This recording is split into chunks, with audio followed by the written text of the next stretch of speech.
afin que la paix de Dieu advienne dans notre monde. Frères et sœurs, nous sommes rassemblés ce matin au nom du Père et du Fils et du Saint-Esprit. Amen. Que le Christ Jésus, monté aux cieux et assis à la droite du Père, soit toujours avec vous. Il est clair que nous ne sommes pas toujours à la hauteur de ce que Dieu attend de nous. En le reconnaissant, implorons le Christ Jésus. Il nous a révélé le visage d'un Dieu qui aime et qui pardonne. Seigneur Jésus, toi qui vis dans la gloire auprès de ton Père, prends pitié de nous. Ô Christ, toi qui intercèdes sans cesse pour nous, prends pitié de nous. Seigneur, toi qui es la tête de l'Église, prends pitié de nous. Et que le Dieu de toute miséricorde efface nos fautes, qu'il nous rapproche de lui et nous aide à poursuivre notre route vers la vie éternelle.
Prions le Seigneur.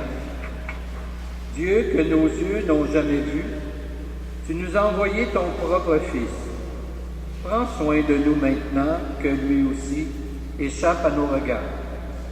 Que l'Esprit Saint affermisse notre foi jusqu'au jour où nous te verrons face à face. Béni sois-tu, toi qui nous appelles à entrer dans la gloire pour les siècles des siècles.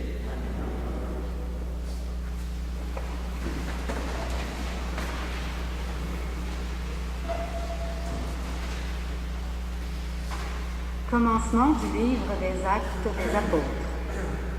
Cher Théophile, dans mon premier livre, j'ai parlé de tout ce que Jésus a fait et enseigné depuis le moment où il commença jusqu'au jour où il fut enlevé au ciel, après avoir, par l'Esprit Saint, donné ses instructions aux apôtres qu'il avait choisis. C'est à eux qu'il s'est présenté vivant après sa passion. Il leur en a donné bien des preuves, puisque pendant 40 jours, il leur est apparu et leur a parlé du royaume de Dieu. Au cours d'un repas qu'il prenait avec eux, il leur donna l'ordre de ne pas quitter Jérusalem, mais d'y attendre que s'accomplisse la promesse du Père. Il déclara: « Cette promesse, vous l'avez entendue de ma bouche. Alors que Jean a baptisé avec l'eau, vous, c'est dans l'Esprit Saint que vous serez baptisés d'ici peu de jours. » Ainsi réunis, les apôtres l'interrogeaient. « Seigneur, est-ce maintenant le temps où tu vas rétablir le royaume pour Israël? » Jésus leur répondit: « Il ne vous appartient pas de connaître les temps et les moments que le Père a fixés de sa propre autorité. Mais vous allez recevoir une force quand le Saint-Esprit viendra sur vous. Vous serez alors mes témoins à Jérusalem, dans toute la Judée et la Samarie, et jusqu'aux extrémités de la terre. » Après ces paroles, tandis que les apôtres le regardaient, il s'éleva et une nuée vint le soustraire à leurs yeux. Et comme ils fixaient encore le ciel où Jésus s'en allait, voici que, devant eux, se tenaient deux hommes en vêtements blancs qui leur dirent : « Galiléens, pourquoi restez-vous là à regarder vers le ciel ? Ce Jésus qui a été enlevé au ciel d'auprès de vous viendra de la même manière que vous l'avez vu s'en aller vers le ciel. » Parole du Seigneur.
Deuxième lecture. Lecture de la lettre aux Hébreux. Le Christ n'est pas entré dans un sanctuaire fait des mains d'hommes, figure du sanctuaire véritable. Il est entré dans le ciel même, afin de se tenir maintenant pour nous devant la face de Dieu. Il n'a pas à s'offrir lui-même plusieurs fois, comme le grand prêtre qui tous les ans entrait dans le sanctuaire en offrant un sang qui n'est pas le sien. Car alors, le Christ aurait dû plusieurs fois souffrit de la passion depuis la fondation du monde. Mais en effet, c'est une fois pour toutes, à la fin des temps, qui s'est manifesté pour détruire le péché par son sacrifice. Et comme le sort des hommes est de mourir une fois, et puis d'être jugé, ainsi le Christ s'est-il offert une seule fois pour enlever le péché de la multitude.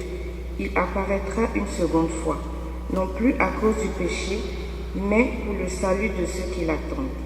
Frères, c'est avec une assurance que nous pouvons entrer dans le véritable sanctuaire grâce au sang de Jésus. Nous avons là un chemin nouveau et vivant qu'il a inauguré en franchissant le rideau du sanctuaire. Or, ce rideau est sa chair, et nous avons le prêtre par excellence, celui qui est établi sur la maison de Dieu. Avançons-nous donc vers Dieu avec un cœur sincère et dans la plénitude de la foi, le cœur purifié de ce qui souille notre conscience, le corps lavé par une eau pure. Continuons sans fléchir d'affirmer notre espérance, car il est fidèle, celui qui a promis. Parole du Seigneur.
Le Seigneur soit avec vous. Voici maintenant la bonne nouvelle de Jésus-Christ selon saint Luc. Gloire à toi, Seigneur. Jésus ressuscité, apparaissant à ses disciples, leur disait: il fallait que s'accomplisse ce qui était annoncé par l'Écriture, les souffrances du Messie, sa résurrection d'entre les morts le troisième jour, et la conversion proclamée en son nom pour le pardon des péchés à toutes les nations, en commençant par Jérusalem. C'est vous qui en êtes les témoins. Et moi, je vais envoyer sur vous ce que mon Père a promis. Quant à vous, demeurez dans la ville jusqu'à ce que vous soyez revêtus d'une force venue d'en haut. Puis, il les amena jusque vers Béthanie, et levant les mains, il les bénit. Tandis qu'il les bénissait, il se sépara d'eux et fut emporté au ciel. Ils se prosternèrent devant lui, puis ils retournèrent à Jérusalem remplis de joie. Et ils étaient sans cesse dans le temple à bénir Dieu. Acclamons la parole de Dieu.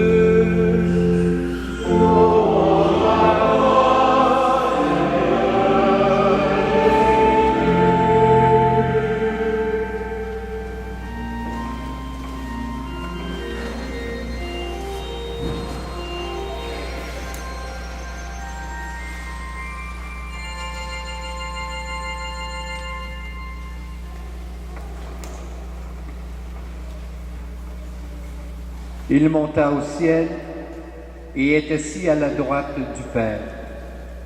Disons-nous chaque dimanche dans notre profession de foi. Cet article de notre credo nous rappelle la fête de ce jour, soit l'Ascension. Mais la question qui nous vient à l'esprit, c'est de nous dire en quoi cette fête nous concerne.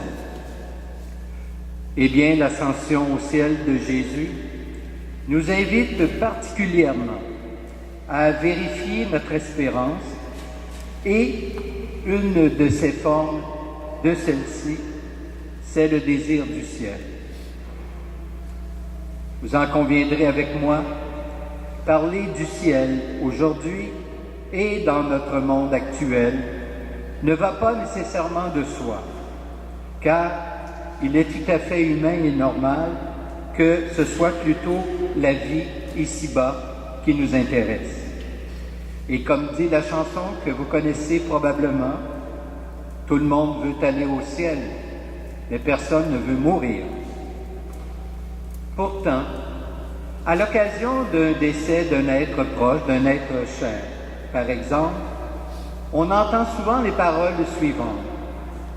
Il est parti pour un monde meilleur. Ou encore, elle est mieux que nous maintenant. Mais personne ne souhaite vraiment prendre la place de la personne disparue. Personne ne voudrait s'embarquer pour ce monde meilleur. Avouons-le, nous ne sommes pas pressés de mourir et d'aller à la rencontre du Seigneur. Mais cette réaction, elle est tout à fait humaine et n'est pas du tout mauvaise. Cependant, car la vie, nous le savons, est un don de Dieu que nous devons évidemment apprécier, et non seulement apprécier, mais préserver.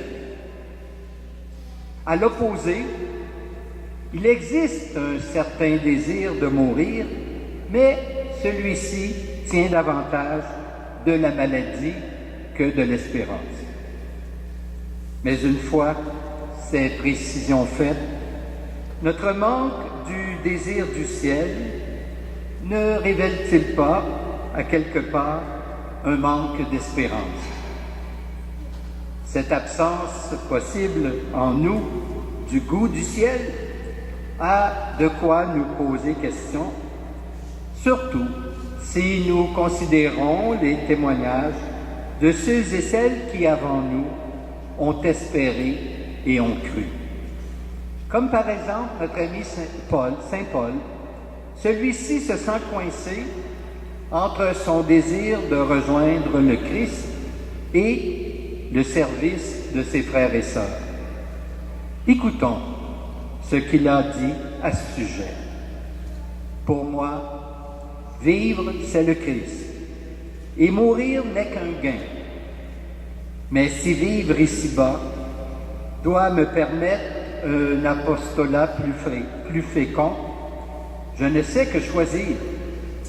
J'ai le désir de m'en aller et d'être avec le Christ, et c'est de beaucoup préférable, dit-il.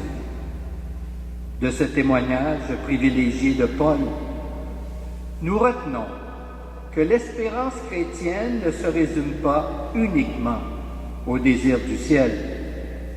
Elle concerne également la terre des hommes, faute de quoi elle ne serait pas fidèle au projet même de Dieu.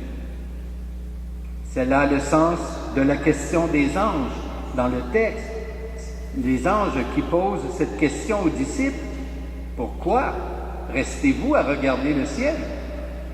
Puisque les disciples de Jésus sont renvoyés à leur mission, celle de proclamer partout la bonne nouvelle du salut, et ce, jusqu'aux extrémités de la terre.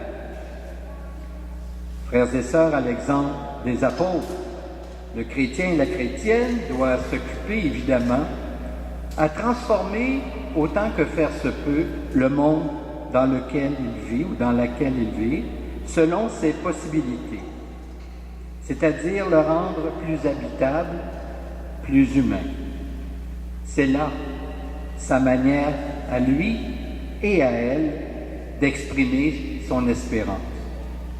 Que cette Eucharistie que nous célébrons actuellement soit pour nous gage de courage, du geste fraternel qui construit ce royaume de Dieu auquel nous sommes appelés à collaborer. Amen.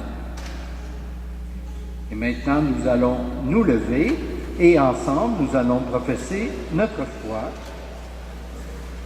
Je crois en Dieu, le Père Tout-Puissant, Créateur du ciel et de la terre, et en Jésus-Christ, son Fils unique, notre Seigneur, qui a été conçu du Saint-Esprit, est né de la Vierge Marie, a souffert sous Ponce Pilate, a été crucifié, est mort et est enseveli, est descendu aux enfers le troisième jour, est ressuscité des morts, est monté aux cieux, est assis à la droite de Dieu le Père Tout-Puissant, d'où il viendra juger les vivants et les morts.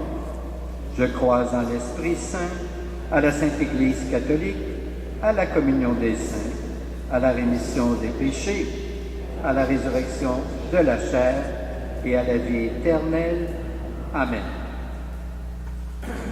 Et maintenant, avec l'Église entière, adressons notre prière au Seigneur Jésus, élevé aujourd'hui dans la gloire du Père, où il intercède pour nous. Seigneur Jésus, ressuscité, avec tous ceux et celles qui ont leurs yeux fixés au ciel, de même que toute personne de bonne volonté qui s'engage à transformer la terre pour le bonheur de l'humanité entière, nous te prions.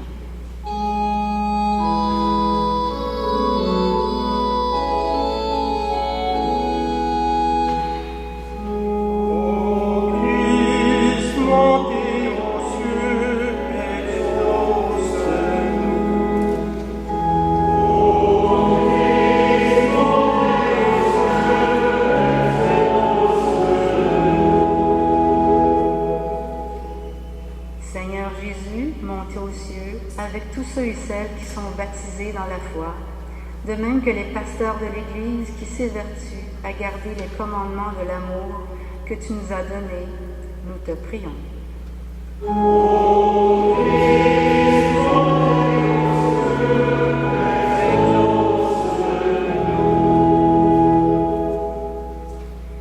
Seigneur Jésus, qui intercède pour nous avec tous ceux et celles qui souffrent, de même que les hommes et femmes qui luttent pour le respect des droits des travailleurs et des pauvres dans notre société, nous te prions.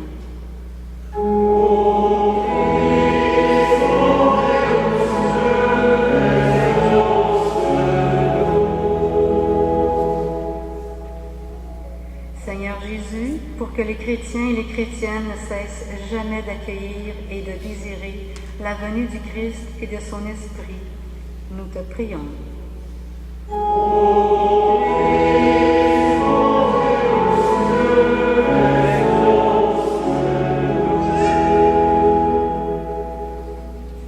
Nous le croyons, Seigneur, ressuscité et élevé à la droite de Dieu notre Père, tu es avec nous tous les jours. Nous t'en prions encore. Console et rassure de ta tendresse tous ceux et celles qui espèrent en toi. Toi qui règnes avec le Père et le Saint-Esprit, pour les siècles des siècles. Amen. Nous allons maintenant recueillir vos offrandes.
Prions ensemble au moment d'offrir le sacrifice de toute l'Église. Tu n'as pas laissé ton Fils dans les liens de la mort, Dieu notre Père, mais tu l'as élevé dans les cieux à ta droite. Accorde à ceux et celles qui vont offrir le sacrifice de l'Église d'avoir part un jour à la gloire de leur Seigneur et de rendre grâce pour les siècles des siècles. Le Seigneur soit avec vous.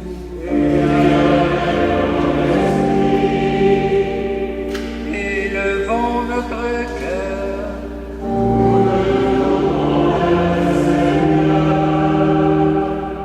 Rendons grâce au Seigneur notre Dieu.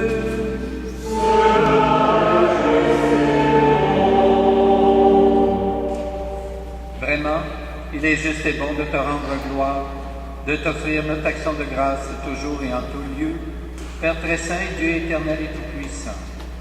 Car le Seigneur Jésus, vainqueur du péché et de la mort, est aujourd'hui ce roi de gloire devant qui s'émerveillent les anges. Il s'élève au plus haut des cieux pour être le juge du monde et le Seigneur des seigneurs, seul médiateur entre Dieu et les humains. Il ne s'évade pas de notre condition humaine, mais en entrant le premier dans le royaume, il donne aux membres de son corps l'espérance de le rejoindre un jour. C'est pourquoi le peuple des baptisés, rayonnant de la joie pascale, exulte par toute la terre, tandis que les anges dans le ciel chantent sans fin l'hymne de ta gloire.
Tu es vraiment saint, Dieu de l'univers, et toute la création proclame ta louange.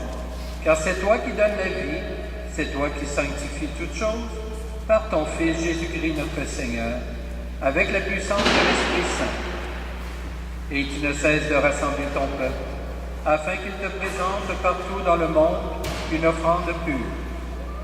C'est pourquoi nous voici rassemblés devant toi, et dans la communion de toute l'Église, nous célébrons le jour très saint où notre Seigneur, ton Fils unique, ayant pris notre nature avec sa faiblesse, la fit entrer dans la gloire près de toi. Par lui, qui siège désormais à ta droite, Dieu Tout-Puissant, nous te supplions de consacrer toi-même les offrandes que nous apportons. Sanctifie-les par ton Esprit, pour qu'elles deviennent le corps et le sang de ton Fils, Jésus-Christ, notre Seigneur, qui nous a dit de célébrer ce mystère. La nuit même où il fut livré, il prit le pain En te rendant grâce, il le bénit, il le rompit, et il le donna à ses disciples en disant, prenez et mangez-en tous. Ceci est mon corps livré pour vous.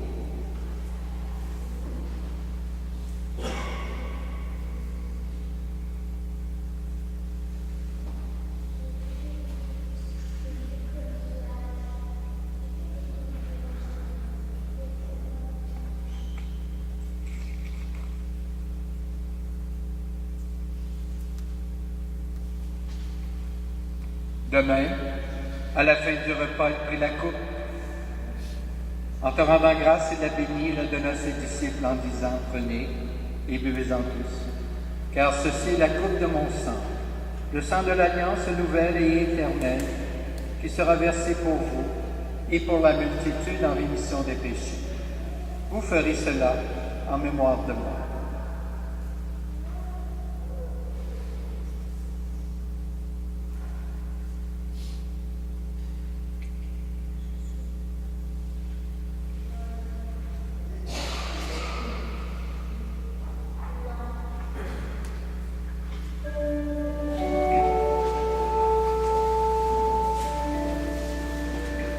Quand nous mangeons ce pain et buvons à cette coupe, nous célébrons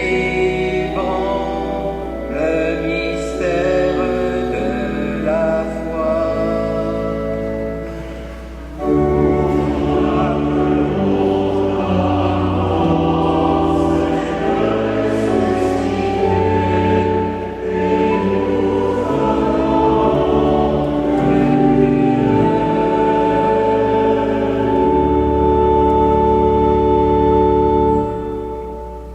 En mémoire de ton Fils, de sa passion qui nous sauve, de sa glorieuse résurrection et de son ascension dans le ciel, alors que nous attendons son dernier avènement, nous présentons cette offrande vivante et sainte pour te rendre grâce. Regarde, Seigneur, le sacrifice de ton Église et daigne reconnaître celui de ton Fils qui nous a rétablis dans ton alliance. Quand nous serons nourris de son corps et de son sang et remplis de l'Esprit Saint, accorde-nous d'être un seul corps et un seul esprit dans le Christ. Que l'Esprit Saint fasse de nous l'éternelle offrande de ta gloire, pour que nous obtenions un jour les biens du monde à venir, auprès de la Vierge Marie, la bienheureuse Mère de Dieu, avec Saint Joseph son époux, avec les apôtres, les martyrs et tous les saints et saintes qui ne cessent d'intercéder pour nous.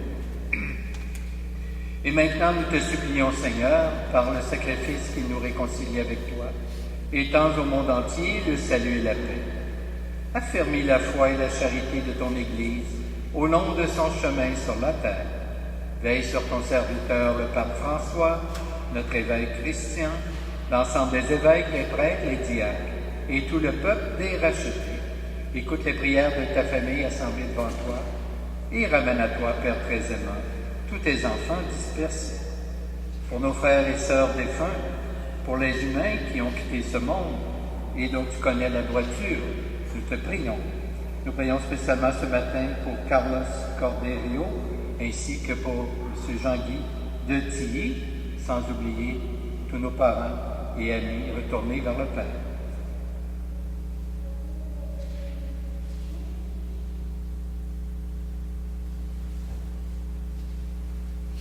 Reçois-les dans ton royaume, où nous espérons te conduire de ta gloire tous ensemble, et pour l'éternité, par le Christ, notre Seigneur, par qui tu donnes au monde toute grâce et tout bien. Par lui, avec lui, en lui.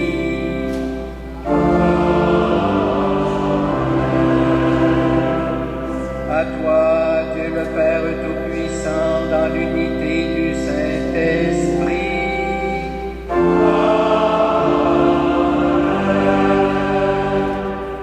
Tout honneur et toute gloire pour les siècles des siècles.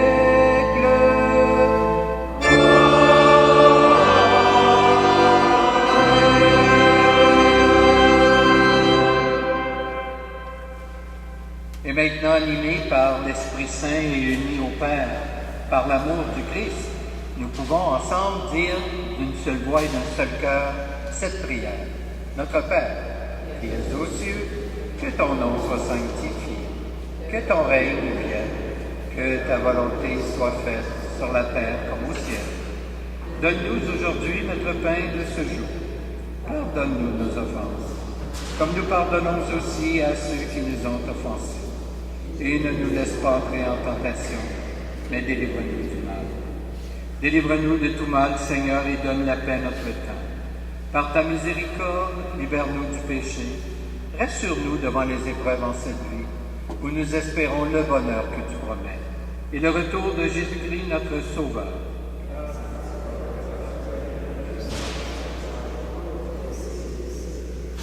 Seigneur Jésus-Christ, tu as dit à tes apôtres, « Je vous laisse la paix, je vous donne ma paix. Ne regarde pas nos péchés, mais plutôt la foi de ton Église. Et pour que ta volonté s'accomplisse, donne-lui toujours cette paix, et conduis-la vers l'unité parfaite.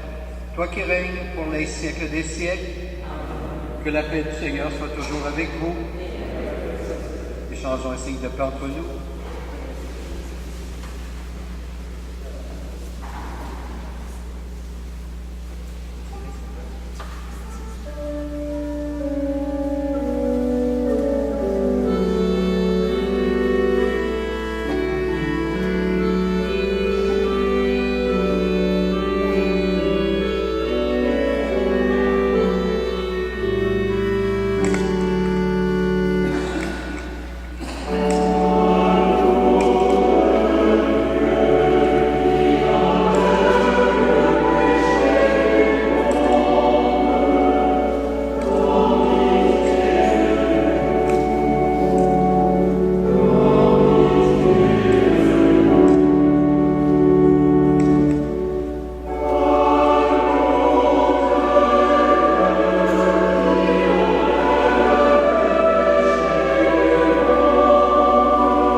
Prions le Seigneur. Seigneur notre Dieu, avant de quitter les disciples pour entrer dans ta gloire, ton Fils leur a promis la force de l'Esprit Saint. Que cet Esprit nous donne d'être attentifs et attentives aux signes de la venue de ton royaume. Qu'il nous donne l'audace de témoigner de ta vie et d'annoncer ta bonne nouvelle, toi qui es vivant, pour les siècles des siècles. Amen. Au memento des défunts, j'ai mentionné le nom de M. Jean-Guy de Tilly. Jean-Guy a été concierge ici de très nombreuses années. Il est décédé le 28 mai dernier à l'âge de 66 ans et ses funérailles auront lieu ici dans l'église samedi prochain, le 8 juin, à 14h30. La famille recevra les condoléances à l'arrière de l'église à compter de 11h30. Vous êtes tous et toutes les bienvenus. Le Seigneur soit avec vous et que Dieu Tout-Puissant vous bénisse, le Père, le Fils et le Saint-Esprit. Amen. Un grand merci au Grand Chœur de Montréal sous la direction de M. Desmet.